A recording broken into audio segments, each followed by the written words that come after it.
Hello everyone.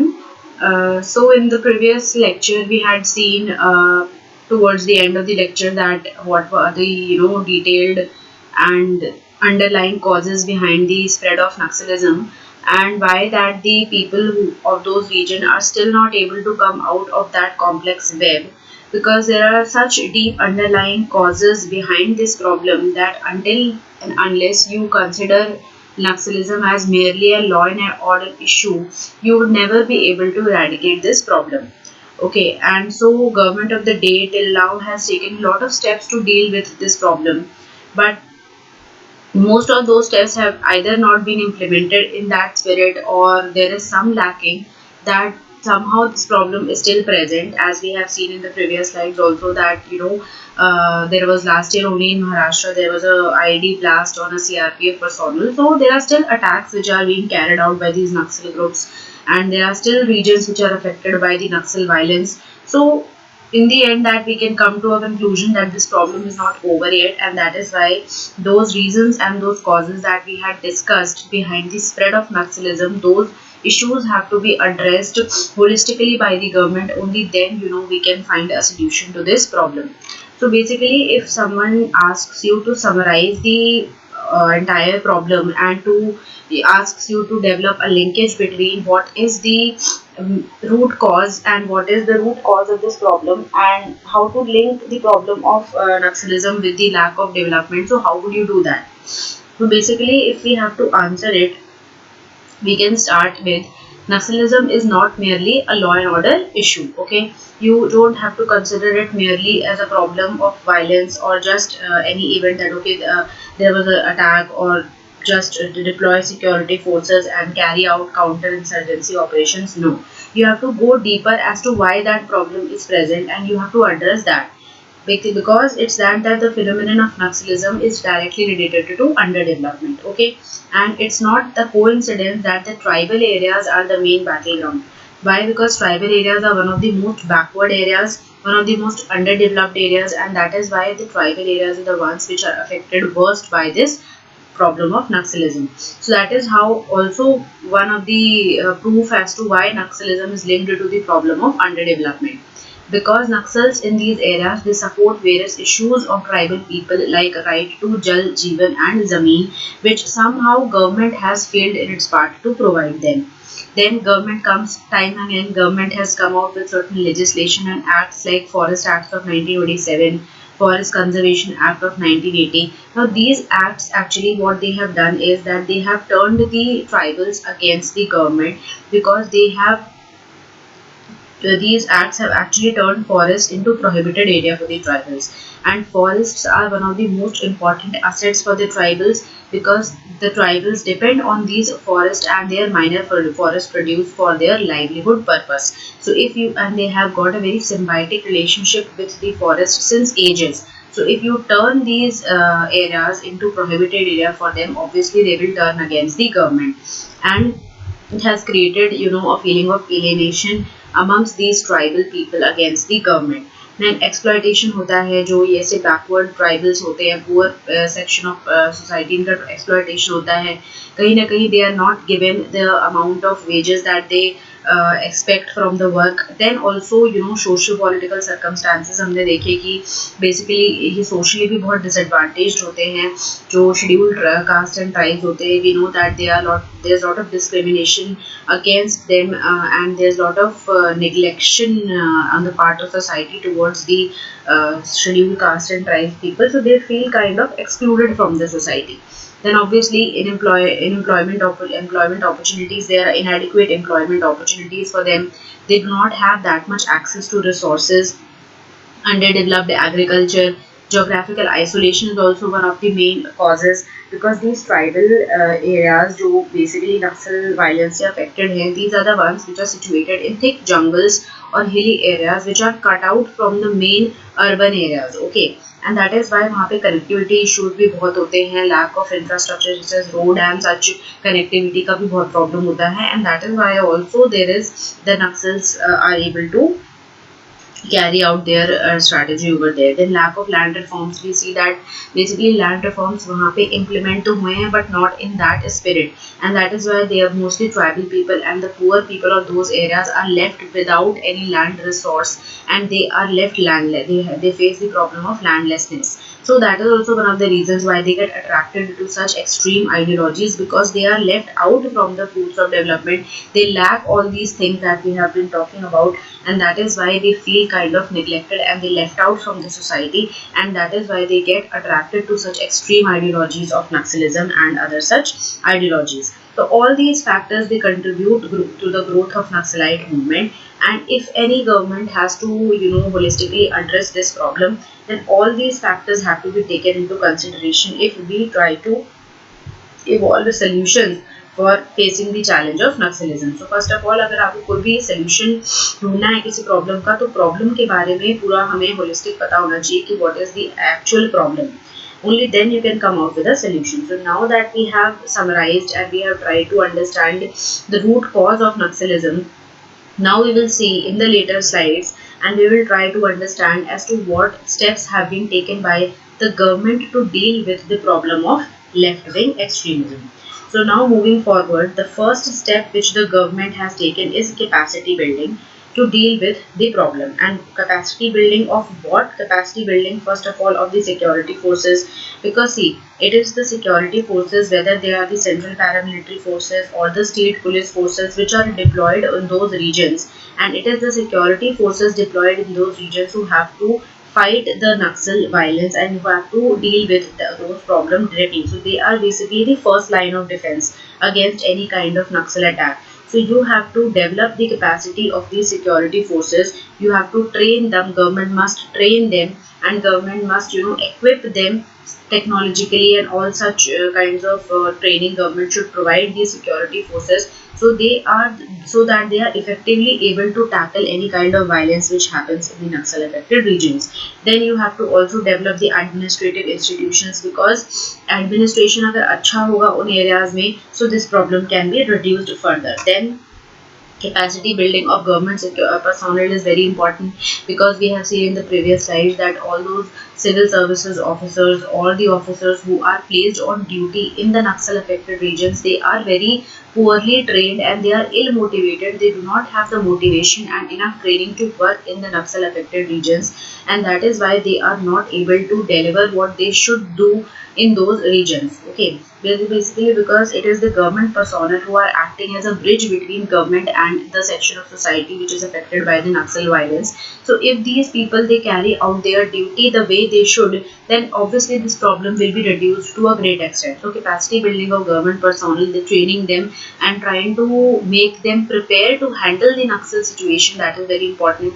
Then local bodies को strengthen करना बहुत जरूरी है, because basically to develop grassroots democracy in the Naxal affected regions is very important. To carry out regular elections in these Naxal affected regions, to develop the local bodies is very important in those regions, so that the people of those regions get proper representation in the local bodies, and they get power, to control over their resources effectively in those regions.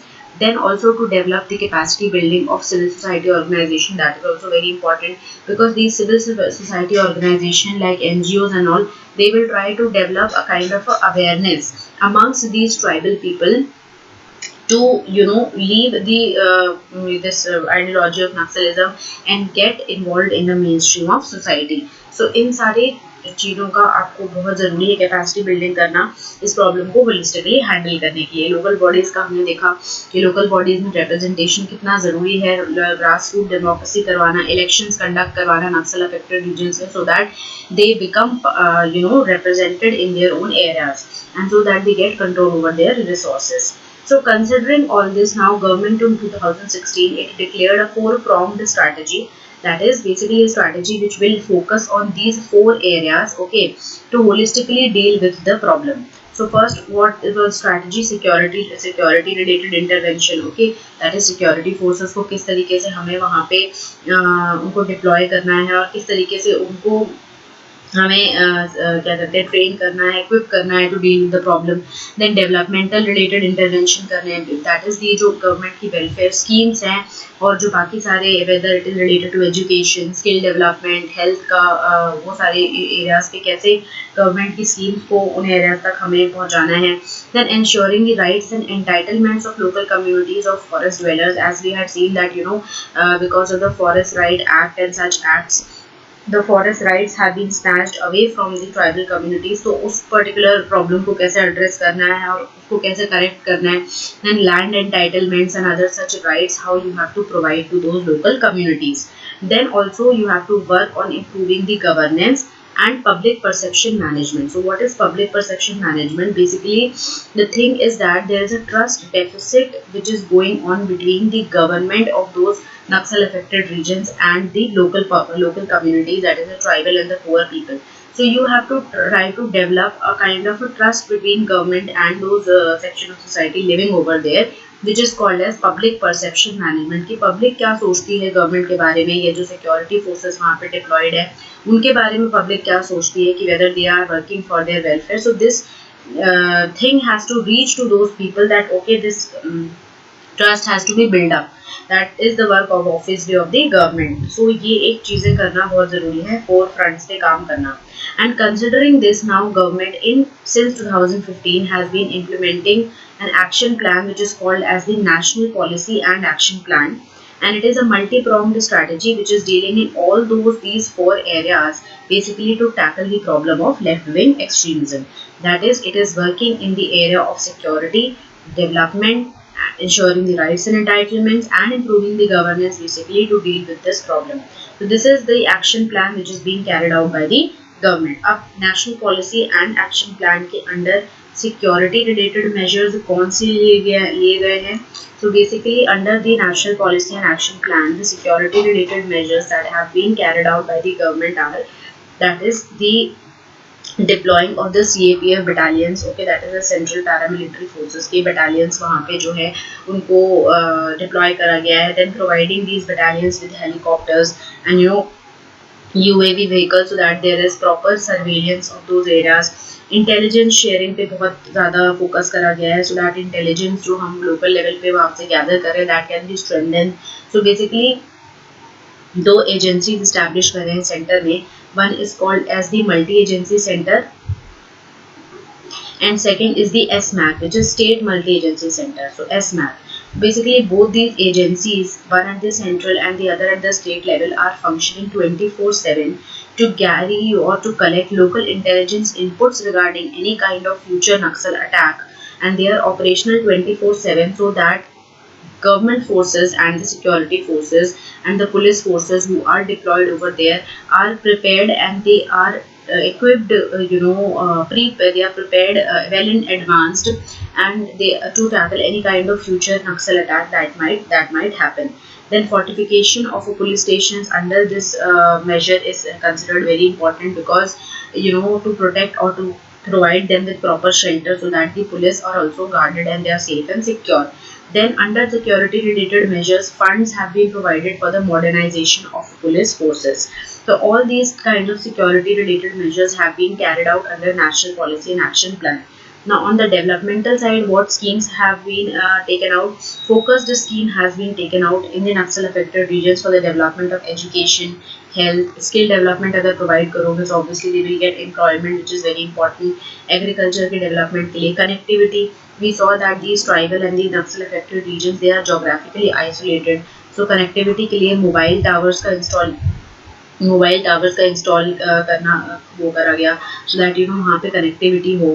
Then उसके बाद roads construction and such infrastructure construction पे focus करा गया so that these people get connected to the mainland of society obviously. And then improving banking facilities को improve करना बहुत ज़रूरी है, बिकॉज बैंकिंग की वजह से क्या होता है, फाइनेंशियल इंक्लूजन होता है सेक्शन ऑफ सोसाइटी का, एंड दस they get sources of funds in their hands, and वो प्रॉपर फॉर्मल बैंकिंग सिस्टम से अटैच हो पाते हैं. सो बैंकिंग इंफ्रास्ट्रक्चर को इम्प्रूव करना बहुत ज़रूरी है, जिस पे ध्यान दिया गया है डेवलपमेंटल वाले स्कीम्स में. Then other infrastructure such as road construction and all these schemes launch करी गई हैं in the under these various heads basically to promote development in those areas. Okay, then scheme of modernization of police forces has been carried out for the year 2017 and 20, and under that there are these schemes which have been carried out to modernize the police force. तो उसमें क्या क्या किया गया है, security related expenditure एक scheme लाई गई है, स्पेशल सेंट्रल असिस्टेंस दिया गया है to the 35 most affected LWE districts. Basically we have seen there are 90 districts which are at present affected, and out of that there are 35 which are the worst affected. सो एक special central assistance दिया गया है उन 35 worst affected के लिए. Then special infrastructure scheme launch की गई है which will include construction of 250 fortified police stations. Apart from that other infrastructure facilities like residential facility and where housing facilities have been approved under this project. Then assistance to central agencies. Then civic action program. Now this is one of the major schemes under sub schemes under this modernization of police force, where basically the objective is to bridge the gap between security forces and local people through personal interaction.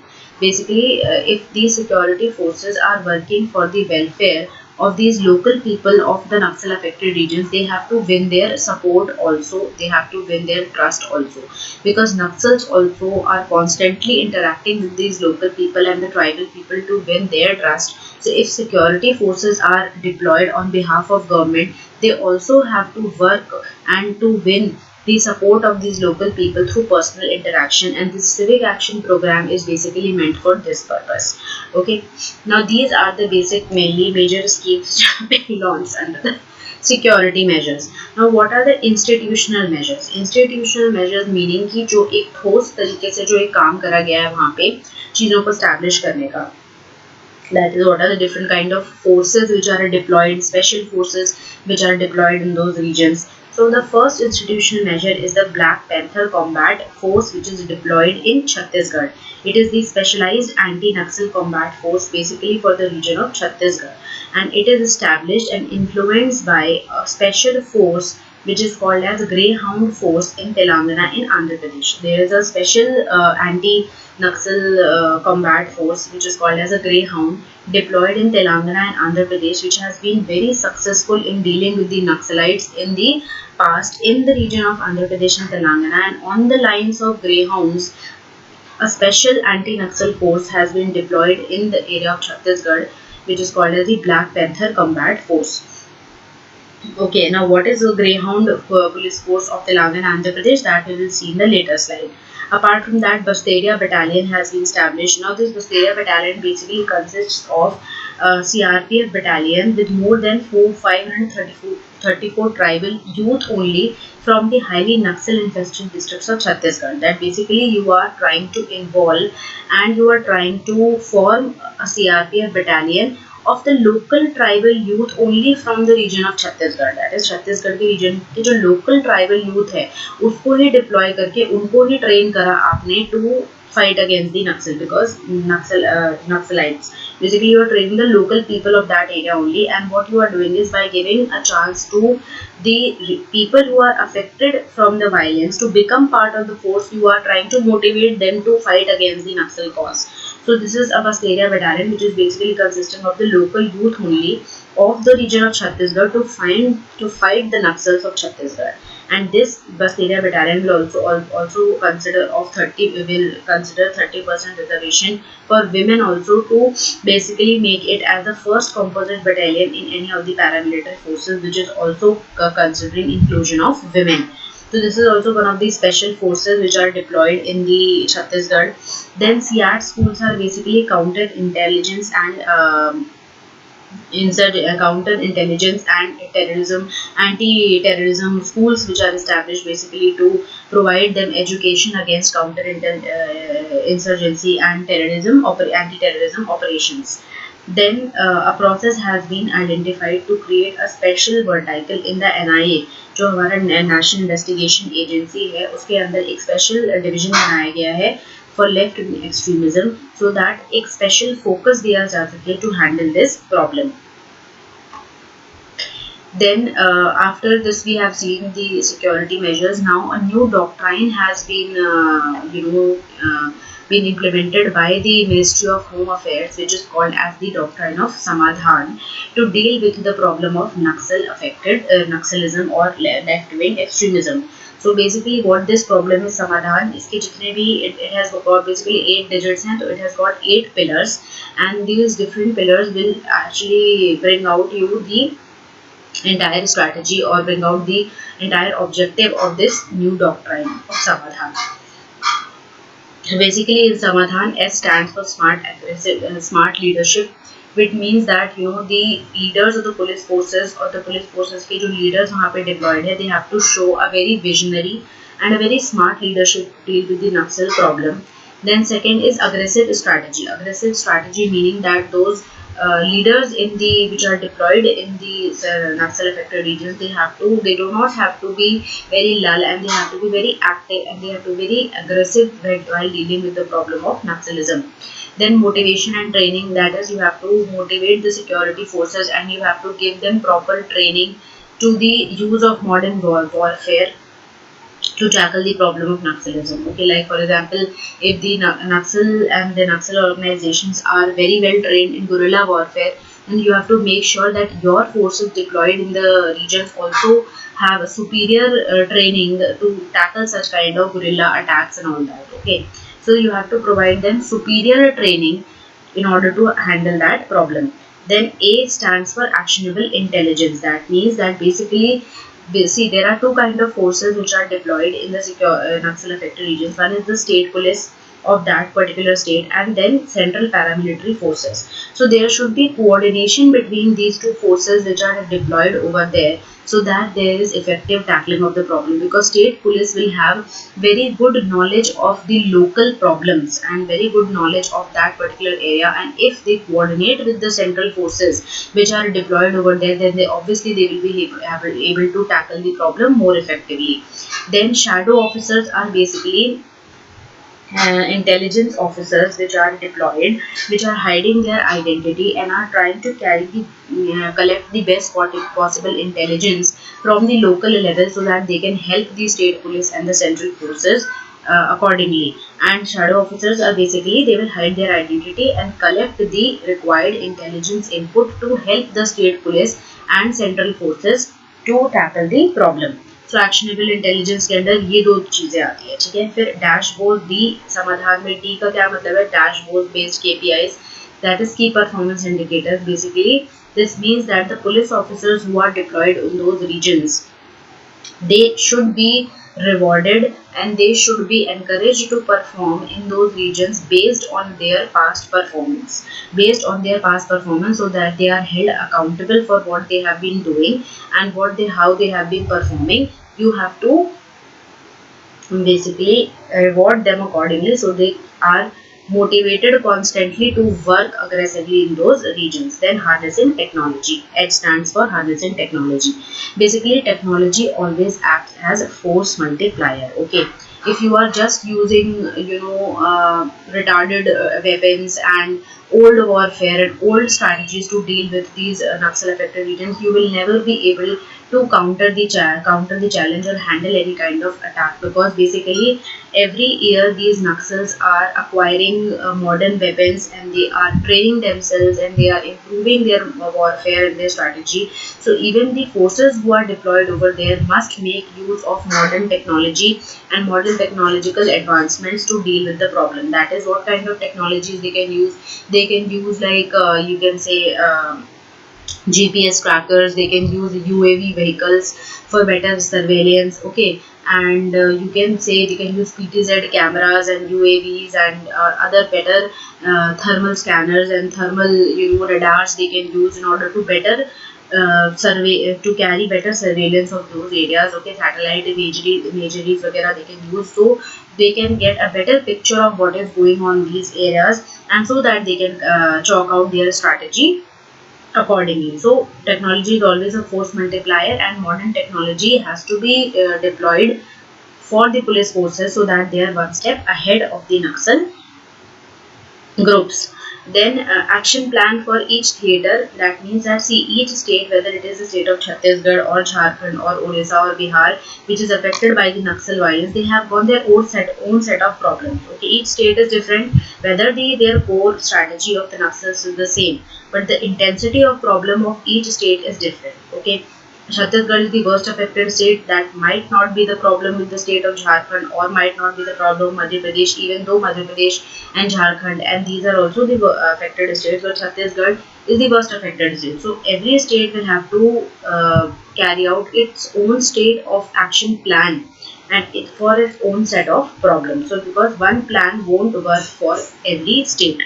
Then no access to financing. So basically, see, without funds, even the Naxals cannot do any operation. So basically, the government says that you have to cut down the sources of funding. Basically, to aggressively work on cutting the sources of funding for these Naxals, which they are carrying, because we have seen in the previous slides how they have established a well network of or nexus of illegal mining and forest operations, and they resort to the operations of extortion, and they are troubling the local people and the government contractors deployed in those regions to collect and mobilize illegal funds. So this source of funding has to be cut for those Naxals so that they are able to they are not able to carry out what they are doing, their illegal work that they are doing in the Naxal affected region. So cut down the sources of funding.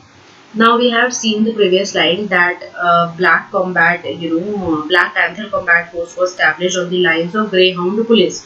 So Greyhound Police का हमेशा example दिया जाता है because this is a police which was an elite commando force specifically from Andhra Pradesh, which was established in the Andhra Pradesh, and it is considered to be the best anti-Naxalite force in the country. And so इसका example दिया जाता है because it has been very successful in the past to drive out the Naxals from Andhra Pradesh. And so हमेशा इस force का example दिया जाता है कि इसके लाइन में ही बाकी के फोर्सेस को भी हमें स्टैब्लिश करना है सो दैट नक्सल वायलेंस को अच्छे से हैंडल किया जा सके. Why? Because basically क्या किया गया, what is different and what is special about this Greyhound police is that it is actually consisting of the best people from Andhra Pradesh police only. That is this Greyhound police doesn't consist of police forces from outside Andhra Pradesh. They are local Andhra Pradesh police officers only who have been trained in the guerrilla approach. Guerrilla approach meaning the same approach and same attack strategy which is being carried out by the Maoists, and they have been well trained in the same guerrilla strategy. And even if they don't have such men and budget and better arms, but then the CRPF and the Cobra, but they have been trained in the same manner as the Maoists, and they consist of the best from the Andhra Pradesh local police only, so that they are well aware of the local problem and the local Andhra Pradesh problem, and they have been very effective in fighting the Naxals. So this is the basically the parameters on which this Greyhound police force has been established in the state of Andhra Pradesh, and since it is considered to be one of the best anti-Naxalite force in the country, so other forces also should follow the example of Greyhound police. So basically इसलिए इसका example दिया जाता है, ठीक है. And this is what is the speciality, that the local talent or the local best have been chosen in this police, and no outside paramilitary or police forces have been deployed. Then Operation Green Hunt क्या है? Operation Green Hunt was basically an operation which was carried out in the year 2019 to drive out the Naxals from along the 5 states in the Red Corridor, and that was an operation, all-out offensive operation, which was carried out by the government of India's paramilitary forces and the state forces against the Naxalites, and it was a very successful operation wherein lot of Naxalites were driven out of the 5 states in the Red Corridor, and it was very effective and successful in carrying out this operation. So Operation Green Hunt उसको बोलते हैं, ठीक है. And basically इस type के जो और operation है वो गवर्नमेंट को कैरी आउट करने चाहिए, इसका मीनिंग ये है, ठीक है. ऑपरेशन ग्रीन हंट की तरह ही ऑपरेशन ग्रीन हंट के लाइंस में ही हमें और ऑपरेशंस कैरी आउट करने हैं गवर्नमेंट को कैरी आउट करने चाहिए to drive out the Naxals from the other states. Then Salwa Judum क्या है? सलवा जुदूम भी जब भी हम एंटी नक्सल ऑपरेशंस के बारे में पढ़ेंगे तो Salwa Judum is very important. What was Salwa Judum? It is actually called as a people's movement.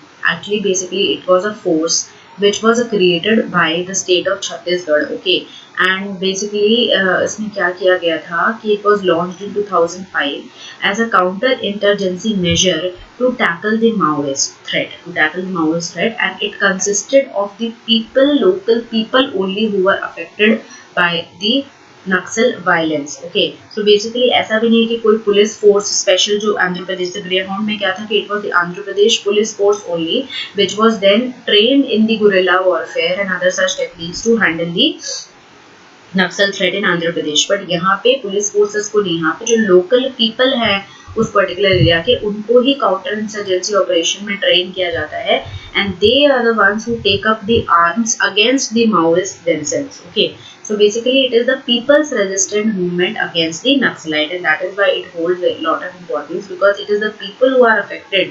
They only take up the arms against the Naxalites. But later on, this Salwa Judum cadre was actually declared to be illegal by Supreme Court. And basically हुआ क्या था कि क्यों declare करा गया? Because the सलवा जुलूम cadre जो बनाए गए थे, they were made special police officers, but they were not they were very poorly trained and they were ill equipped, and उसकी वजह से they themselves looted many tribal villages instead of fighting against the Naxals. So after that incident only Supreme Court had declared them illegal, and they had declared them unconstitutional. Okay, then the next step which has been taken out by the Ministry of Home Affairs is to create a separate LWE division in 2006 in the Ministry of Home Affairs, so that एक different division, a different department create कर दिया गया ताकि एक focused attention दिया जा सके to tackle the problem of this insurgency in the Naxal affected regions, so that Naxal affected या लेफ्ट विंग एक्सट्रीमिज्म इंसर्जेंसी को एक होलिस्टिक मैनर में टैकल किया जा सके. A different division was created altogether in the Ministry of Home Affairs to deal effectively with this problem. We have seen that it is the Ministry of Home Affairs who is actually responsible for handling the left wing extremism problem, but उसके under भी हमने एक separate division बना दिया LWE का, so that एक focused attention दिया जा सके. Okay. These are the steps. Then the last step which has been taken out by the government to ensure the rights and entitlements of the local communities is that when the government passed the Forest Rights Act of 2006, it is one of the landmark legislation, and it is a very important act which was passed by the government basically to deal with the rights of the forest dwelling communities over land and other resources. Basically it is to provide them legal right over land and other resources.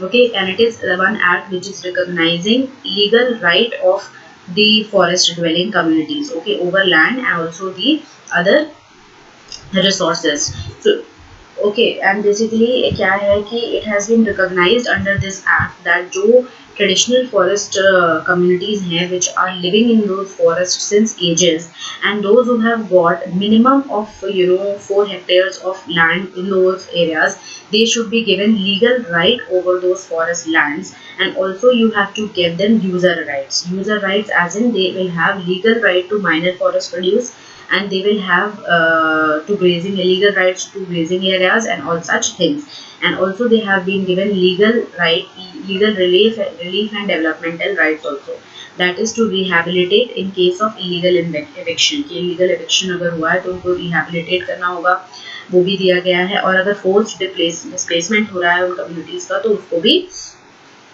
वहाँ पे legally आपको rehabilitation का right होगा आपके पास. So all such kind of rights have been given under this Forest Act, and that is why it is considered to be a landmark legislation, so that these forest dwelling communities or tribal people who feel neglected by the government, that their forest rights had been taken away in the past, their trust can be gained again. Okay, and thus these kind of title and ownership and user rights have been provided under the Forest Rights Act. So it is considered to be very important legislation as far as dealing with the problem of, because it will have a direct influence on the Naxalism problem, because हमने देखा कि नक्सल का problem ही ये सारे reasons की वजह से था कि उनके राइट्स एंड एंटाइटलमेंट्स ले लिए गए थे, उनसे उनके लैंड राइट्स ले लिए गए थे, और ये कहकर कि we are trying to develop infrastructure developmental project, उनके लैंड राइट्स स्नैच कर लिए जाते थे। देन फॉरेस्ट एक्ट्स जो पीछे पास हुए थे उनसे भी उनके कहीं ना कहीं लैंड या रिसोर्सेज के राइट्स ले लिए गए थे। तो this forest rights act was pass in the year 2000 to correct the wrong doing which has been done by the government in the past.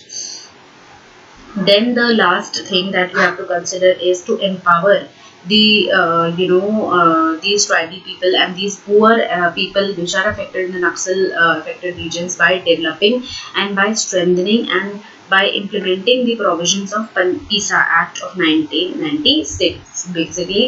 Because why? Because PISA Act का जो objective था was to create a very advanced Gram Sabha and a very self-governing body such as the Gram Sabha, so that the local people of those areas can get a representation in the Gram Sabha and they can get control over the resources and they get empowered। Okay, इसलिए ये पीसा act को उन 5th and 6th schedule areas में पास किया गया था, so that वहाँ पे ग्रास रूट डेमोक्रेसी डेवलप हो सके and these people may get empowered and control over their resources and they can become part of the effective rural governance. But कहीं ना कहीं ये नहीं हो पाया, इसलिए कहा जाता है कि एक स्टेट्स को आपको रेन्यूमरेट करना चाहिए और स्टेट्स को रिवॉर्ड करना चाहिए on the basis of their performance in implementing the PESA act in these Naxal affected regions also and other 5th and 6th schedule areas। तो बेसिकली ये पूरा एक ऑब्जेक्टिव था इस पर्टिकुलर एक्ट का कि पीसा एक्ट को अच्छे से इम्प्लीमेंट करके you have to make the people part of their governing process and you have to involve people in the governance and participation and you have to implement this act so that people can participate in the rural governance। तो इसलिए ये कहा गया कि इस states को भी उनके परफॉर्मेंस के बेसिस पे रिवॉर्ड करो so that the states can get motivated to implement the PESA act in full spirit, because this is very important to gain the trust and to basically to help the people of the Naxal affected regions become part of the local governance। Okay, so this is all about what the government has done, various kind of security related steps which the government has taken, various kind of developmental works which the government is trying to implement in the Naxal affected regions, whether they are in the education field or health field or skill development, and various kind of steps which the government has taken to improve the infrastructure or capacity of the security forces which are deployed over there, whether it is the Black Panther Combat Force or the Greyhound Police in Andhra Pradesh or Operation Green Hunt which was carried out by the government, or the Samadhan Doctrine which we studied and it has got 8 pillars basically to develop a full holistic strategy as to what has to be the vision of the security forces which are deployed। So these are the various steps that has been taken by the government since the problem of Naxalism has started to counter the challenges। Salwa Judum के बारे में हमने पढ़ा जिस government establish करा as a people's movement to fight against the Naxals. Then LWB division बनाया, forest right act को amend करके दोबारा पास करा ताकि ट्राइबल्स को लैंड और ओनरशिप राइट्स मिल सके। So basically all these things and all these injustice which was done against the tribals by the various acts which had been passed in the present, उस injustice को correct करने के लिए Forest Rights Act को pass करा। So these are the various steps which the government has taken in the past basically to fight the Naxal problem। ये हमने इस डिटेल में इस लेक्चर में पढ़ा। और अगर आपको एटलीस्ट नक्सल का प्रॉब्लम पता है और गवर्नमेंट ने उसके बारे में क्या किया तो एटलीस्ट इतना तो बेसिक आपको पता होना चाहिए, ठीक है। This is the thing. But basically problem ये है कि ये सारी चीज़ें करी तो गई हैं but whether they have been, ये सारे तो ठीक है इंटेंशन है गवर्नमेंट का and government is doing its best and that is why also ऐसा भी हुआ है। It's not that the government has not, it has totally failed on its part because Naxal affected left-wing extremism and the violence associated with Naxalism is actually reduced over the period of time। And since 2014-17 में there is lot of reduction in the violence, 25% reduction in the violence that we have seen in the Naxal problem। So obviously ये भी जो steps government ने लिए हैं they have been very effective in dealing with the problem, but there is still a lot of scope, and still still lot of things which are left to be done, so that ये problem पूरी तरीके से ही जो internal security threat है हमारा, Naxalism is one of the greatest internal security threats. So ये पूरी तरीके से ये प्रॉब्लम तो अभी गई नहीं है, but yes there has been lot of improvement and there's a lot of success which has been achieved and lot of reduction in the left wing extremism violence over the period of time.